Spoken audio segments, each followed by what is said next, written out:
নমস্কার সম্মানীয় দর্শকবৃন্দ, ফর্ম ফিল আপ ইউটিউব চ্যানেলে আপনাদেরকে স্বাগত জানাই। পশ্চিমবঙ্গের এসআইআর অর্থাৎ ভোটার ভেরিফিকেশনের স্পেশাল ইনভেস্টিগেশন রিভিশন শুরু হতে চলেছে। তার প্রস্তুতি শুরু করে দিল সরকার, যার ডেডলাইন দেওয়া হয়েছিল এবং প্রস্তুতি পর্ব সেরে নেওয়ার কথা ছিল সেপ্টেম্বর মাসে, এবং সেপ্টেম্বর মাস শেষ হয়ে গেছে, অক্টোবর মাস পড়ে গেছে। সেপ্টেম্বর মাসের মধ্যেই সমস্ত কাজ সেরে নেওয়ার নির্দেশ দেওয়া হয়েছিল আমাদের রাজ্যের মুখ্য সচিব অর্থাৎ সিইওকে।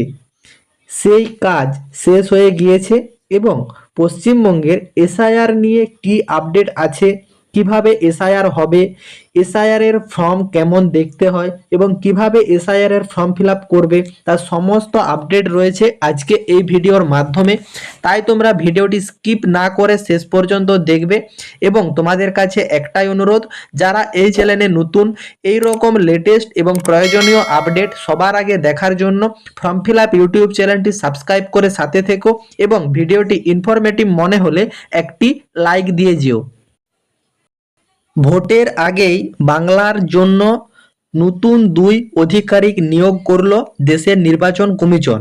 বৃহস্পতিবার বাংলার জন্য একটি অতিরিক্ত মুখ্য নির্বাচনী অধিকারিক ও একটি যৌথ মুখ্য নির্বাচনী অধিকারিক নিযুক্ত করেছে কমিশন। কেউ কেউ বলছেন এই নিয়োগের মাধ্যমে বাংলার সম্ভাব্য নিবিড় সমীক্ষা নিয়েই আরও তৎপর হয়েছে কমিশন। সর্বভারতীয় সংবাদ মাধ্যম দ্বয় টেলিগ্রাফের প্রতিবেদন অনুযায়ী বাংলায় অতিরিক্ত মুখ্য নির্বাচনী অধিকারিকের পদে 2011 এর ব্যাচের আইএসআই অফিসার অরুণ প্রসাদকে নিযুক্ত করেছে কমিশন। অন্যদিকে যৌথ মুক্ত নির্বাচনী অধিকারিকের পদে নিযুক্ত করা হয়েছে হরিশঙ্কর পানিক্করকে। তিনি 2013 সালের ব্যাচের পশ্চিমবঙ্গের ক্যাডারের এসআইএস অফিসার।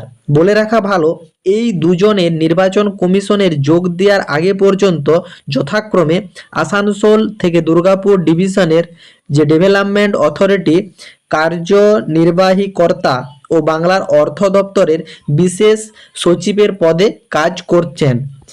সম্প্রতি বাংলার মুখ্য নির্বাচনী আধিকারিকদের দপ্তরে এই 2 পদের জন্য রাজ্য সরকারের নামের তালিকা পাঠাতে বলেছে কমিশন, এবং সেই তালিকা থেকেই এই এসআইএস পদমর্যাদা সম্পন্ন আধিকারিককে বাছাই করেছেন দেশের নির্বাচন কমিশন।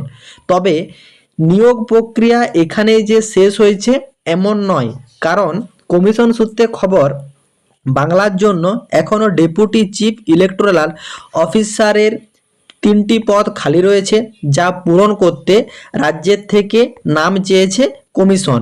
এবং প্রসঙ্গত চলতি মাসের বাংলার হতে পারে ভোটার তালিকার বিশেষ ও নিবিড় সমীক্ষা। সম্প্রতি নয়াদিল্লিতে রাজ্যের মুখ্য নির্বাচনী আধিকারিকদের নিয়ে আয়োজিত বৈঠক এসআইআর এর পর্ব শেষ করার নির্দেশ দিয়েছেন দিল্লির কর্তারা। তারা সাফ জানিয়ে দিয়েছেন 30শে সেপ্টেম্বরের মধ্যেই ভোটার তালিকার নিবিড় সমীক্ষার প্রস্তুতি সেরে ফেলতে হবে। তারা এও জানিয়েছে অক্টোবর থেকে নভেম্বর মাসের মধ্যে দেশ জুড়ে শুরু হবে পরিমার্জিত কাজ। এবং আরও জানানো হয়েছে যে রাজ্যের ভোটার তালিকার বিশেষ নিবিড় সমীক্ষা এসআইআর এর আবেদনপত্র এনুমালের যে ফর্মটা, সেই ফর্মটাও তোমাদেরকে দেখিয়ে দেবো এবং কিভাবে ফিল আপ করবে তার সমস্ত পদ্ধতি থাকছে, স্টেপ বাই স্টেপ দেখতে থাকো। এবং এই ফর্মটা যে ছাপানোর জন্য আধিকারিকদের দ্রুত প্রস্তুতি নিতে বলেছেন রাজ্যের মুখ্য নির্বাচনী আধিকারিক সিও। এবং এইখানে জেলা নির্বাচনী আধিকারিকদের এই প্রস্তুতি নিতে বলা হয়েছে। জেলা শাসকের জেলা নির্বাচনী আধিকারিকের হিসাবে কাজ করেন। রাজ্যের মোট যত ভোটার রয়েছে তার দ্বিগুণ সংখ্যক আবেদনপত্র ছাপাই করা হবে। এবং সিও দপ্তরের সূত্রে খবর এসআইআর এর জন্য প্রায় 15 কোটি আবেদনপত্র ছাপানো হবে। এত সংখ্যক আবেদনের ফর্ম একটি নির্দিষ্ট জায়গা থেকে ছাপানো সম্ভব নয়, তাই কোন কোন জেলায় ফর্ম ছাপানো যাবে সেই তথ্য রাজ্যের আধিকারিকদের কাছে জানাতে হবে, চেয়েছেন সিইও দপ্তর। মঙ্গলবার এসআইআর এর সঙ্গে যুক্ত আধিকারিকদের একটি প্রশিক্ষণ দেন সিইও মনোজ আগরওয়াল। সেখানেই তিনি নির্দেশ দেন, তিনি বলেছেন, সিইও দপ্তরের জানিয়েছেন যে কোনো জেলার ছাপানোর ব্যবস্থা না থাকলে কলকাতা থেকে আবেদনপত্র ছাপিয়ে সেই জেলাতে পাঠানো হবে। সিইও দপ্তরের সূত্রে খবর, রাজ্য এখনও প্রায় 7.65 কোটি ভোটার রয়েছে, তার দ্বিগুণ সংখ্যক ফর্ম ছাপানো হবে। একজন ভোটারের জন্য ছাপানো হবে 2টি করে আবেদনপত্র, একটি থাকবে ভোটারের কাছে, মানে তোমার কাছে একটি ফর্ম থাকবে এবং একটি বুথ লেভেলের অধিকারীরা মানে যারা বিএলওরা থাকছেন তারা তোমাদের যে আবেদনপত্রটা সেই আবেদনপত্রটা নিয়ে চলে যাবে। এবং কমিশন সূত্রে খবর, দিল্লির নির্বাচন কমিশন থেকে প্রতিটি ভোটারের নাম তথ্য লেখা থাকবে, আবেদনপত্র অনলাইনে পাঠাতে হবে, সেই সব আবেদনপত্র এলেই ছাপানোর কাজ শুরু করা হবে। সিইও দপ্তর থেকে জানিয়েছেন, বিহারের ক্ষেত্রে একটি জায়গাতে আবেদনপত্র ছাপানো হয়েছিল। এই রাজ্যে মানে আমাদের এই পশ্চিমবঙ্গতে জেলায় জেলায় ফর্ম ছাপানোর কাজ হবে, কারণ দ্রুত কাজটাকে সম্পন্ন করতে হবে। এবং তোমরা সকলেই জানো যে খুব মানে এই ভোটের আগেই আমাদের এসআইআর করাতে চাইছে রাজ্য, এবং আবেদনপত্র ছাপানো হলেই পঞ্চায়েত স্তরে পাঠানো হবে। এবং সংশ্লিষ্ট আধিকারিকদের 2025 এবং 2002 সালের ভোটার তালিকা মিলিয়ে দেখতে বলা হয়েছে। এরপরে রাজ্যের প্রায় 2 কোটির বেশি পরিবারের সদস্যের নাম তথ্য মিলিয়ে দেখতে হবে। এই শনাক্তকরণের কাজ হলে এসআইআর সংক্রান্ত কাজের 70% শেষ হয়ে যাবে এবং বিহারের চেয়ে আবেদনপত্রের ফর্মের খুব বেশি পরিবর্তন হবে না। মানে বিহারে যে ফর্মটা ছিল তোমাদের মানে আমাদের ওয়েস্ট বেঙ্গলেও সেই ফর্মই থাকবে। তোমাদের দেখো এখানে জানিয়ে দিয়েছে যে সুপ্রিম কোর্টের নির্দেশ মোতায়েন কিছু পরিবর্তন করা হতে পারে। তো বিহারের মতনই ফর্ম থাকবে, প্রায় 95 থেকে 97% একই ফর্মটা থাকবে, শুধু বাড়তি দুটো একটা পয়েন্ট অ্যাড হতে পারে, বাকি সমস্ত ফর্মের পদ্ধতিটা এক থাকবে। তো চলো বিহারের যে ফর্মটা ছিল সেই ফর্মের ফরম্যাটটা তোমাদেরকে দেখিয়ে দিই, কারণ বিহারের যে ফর্মের ফরম্যাট আমাদের ওয়েস্ট বেঙ্গলের যে ফর্মের ফরম্যাট একই এবং 95 থেকে 97% একই থাকছে, একটু আধটু আলাদা হতে পারে। তো এট ফার্স্ট তোমরা বিহারের ফর্মটা দেখে নাও এবং ফিল আপের পদ্ধতিটাও দেখে রাখো, যখন আমাদের ওয়েস্ট বেঙ্গল থেকে সেই ফর্মটা রিলিজ করা হবে সেম টু সেম ফর্মটাই থাকবে। তো তার যে পরিবর্তন এবং কোন জায়গাটায় কি পরিবর্তন করতে হবে সেটিও তোমাদেরকে জানিয়ে দেব তখন। দেখো এই টাইপের ফরম্যাটটা হবে, এইখানে যে যে ব্যক্তির নামে থাকছে পুরো নাম প্রিন্ট থাকবে, ইলেকট্রনের নেম থাকবে, এপিক নাম্বার থাকবে এবং তোমাদের অ্যাড্রেস, এগুলা কিন্তু প্রি প্রিন্ট প্রথম থেকে প্রিন্ট করা থাকবে। এটা জাস্ট স্যাম্পল কপি তোমাদের সাথে শেয়ার করছি। এবং যে সিরিয়াল নাম্বার দেওয়া থাকবে, পার্ট নাম্বার দেওয়া থাকবে, নেম, তারপরে তোমাদের এসি পিসি নাম্বার, স্টেট, এগুলো সব প্রথম থেকেই প্রিন্ট করা থাকবে। এবং এইখানে তোমাদের পুরনো ছবি অ্যাটাচ করা থাকবে, তোমরা চাইলে সেই ছবিটাও রাখতে পারো, নতুবা তোমরা এখানে কারেন্ট যে ফটোগ্রাফ এখন যে তোমাদের ফটোগ্রাফ আছে সেই ফটোটাও তোমরা অ্যাটাচ করতে পারো। তারপর এখানে তোমরা দেখতেই পাচ্ছ যে যে যার নামে তোমরা এই ফর্মটা ফিল আপ করছো তার ডেট অফ বার্থ এখানে ফিল করতে হবে, আধার কার্ডের নাম্বার এখানে ফিল করতে হবে, মোবাইল নাম্বার ফিল করতে হবে। যদি বিবাহিত মহিলা হয়ে থাকে তাহলে তার স্বামীর নাম এখানে উল্লেখ করতে হবে, নতুবা বাবার নাম এখানে উল্লেখ করতে হবে। তারপর এপিক নাম্বার মানে ভোটার কার্ডের নাম্বার উল্লেখ করতে হবে এবং তারপর এখানে মায়ের নাম উল্লেখ করতে হবে এবং মায়ের ভোটার কার্ডের নাম্বার উল্লেখ করতে হবে। তারপর যদি এটা স্বামী ফর্ম ফিল আপ করে তাহলে এখানে স্ত্রীর নাম উল্লেখ করতে হবে এবং স্ত্রীর যে ভোটার কার্ডের নাম্বার সেই ভোটার কার্ডের নাম্বার দিতে হবে।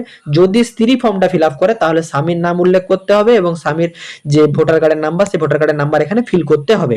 তারপর দেখো এই ডিক্লারেশন যেটা দেওয়া আছে এটি কিন্তু সবচেয়ে মোস্ট এবং ভাইটাল পয়েন্ট। এইখানে তোমরা দেখতেই পাচ্ছ যে I am above 18 years age, মানে 18 ইয়ার্সের বেশি যারা ফর্ম ফিল আপ করবে তাদের এখানে 3টা টাইপের কন্ডিশন দেওয়া আছে।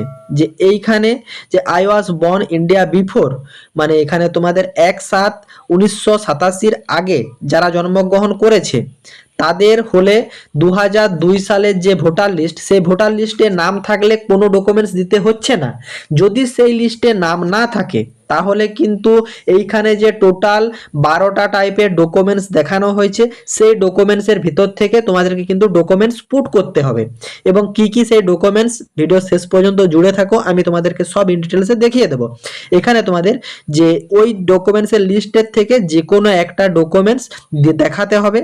এছাড়া তোমাদের যদি 2002 সালের ভিতরে তোমার ভোটার লিস্টে নাম থাকে তাহলে কোনো ডকুমেন্টস পুট করতে হবে না, অনলি ফর এই ফর্মটা ফিল আপ করে জমা করে দিলে তোমার কিন্তু এসআইআর এর নাম উঠে যাবে।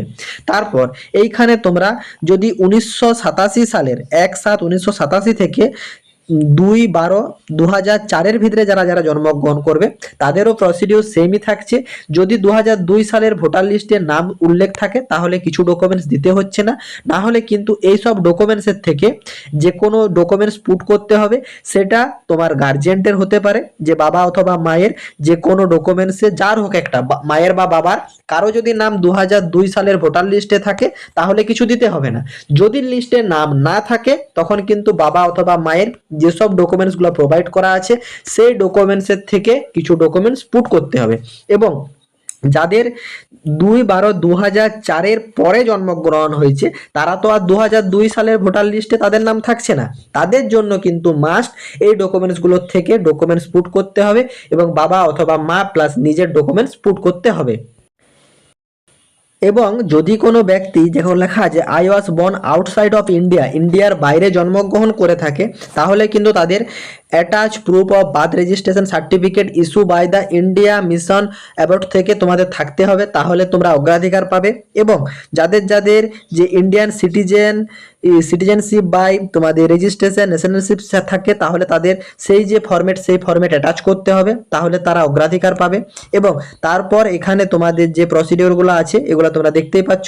এবং এইখানে তোমাদের যে অ্যাপ্লিকেশন যারা করছে সেই অ্যাপ্লিকেশনের সিগনেচার করতে হবে। যারা সিগনেচার করতে পারবে না তাদের কিন্তু যে লেফট থাম্ব ইমপ্রেশন এখানে পেস্ট করতে হবে। এবং যে ডেটে ফর্মটা ফিল আপ করবে তখন ডেট দেবে এবং যে জায়গা থেকে ফর্ম ফিল আপ করছে সেই প্লেসের নাম এখানে উল্লেখ করতে হবে।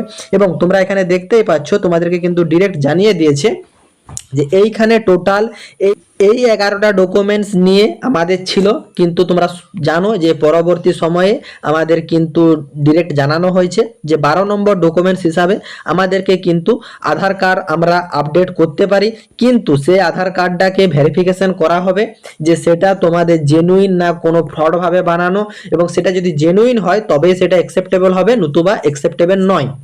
এবং তোমরা এখানে দেখতেই পাচ্ছ যে এইখানে টোটাল 11টা ডকুমেন্টসের ভিতরে যারা যারা গভর্নমেন্ট জব করেছে তাদের আইডেন্টি কার্ড বা পেনশন পেমেন্ট কার্ড থাকলে তোমরা গ্রহণযোগ্য, সেটা সেন্ট্রাল গভর্নমেন্ট থেকে হোক বা স্টেট গভর্নমেন্টের থেকে হোক বা কোনো পাবলিক সেক্টর থেকেই হোক।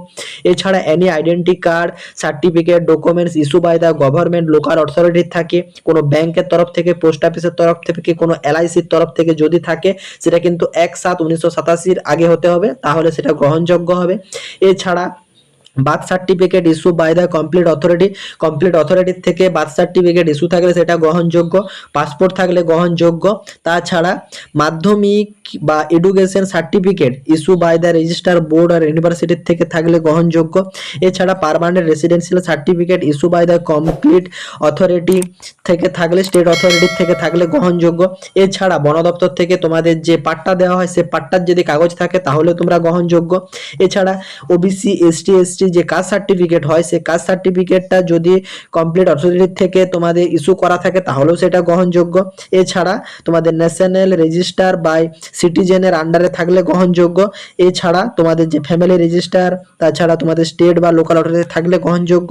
এবং অ্যাট লাস্ট তোমাদের আধার কার্ড যদি থাকে, সে আধার কার্ডটা যদি জেনুইন পদ্ধতিতে রেডি করা থাকে তাহলে সেটাও কিন্তু গ্রহণযোগ্য। আশা করি এসআইআর সংক্রান্ত যে অফিসিয়ালি আপডেটটি ছিল এবং এসআইআর সংক্রান্ত যে ফর্ম, সেই ফর্ম ফিল আপ করার যে প্রাথমিক ধারণা, সে ধারণাটা সম্পূর্ণ বুঝতে পেরেছো। তোমাদের সকলের কাছে একটাই অনুরোধ, এসআইআর সংক্রান্ত গুরুত্বপূর্ণ আপডেট সবার আগে দেখার জন্য বা জানার জন্য ফর্ম ফিল আপ ইউটিউব চ্যানেলটি সাবস্ক্রাইব করে সাথে থেকো এবং ভিডিওটি ইনফরমেটিভ মনে হলে একটি লাইক দিয়ে যেও। টাটা।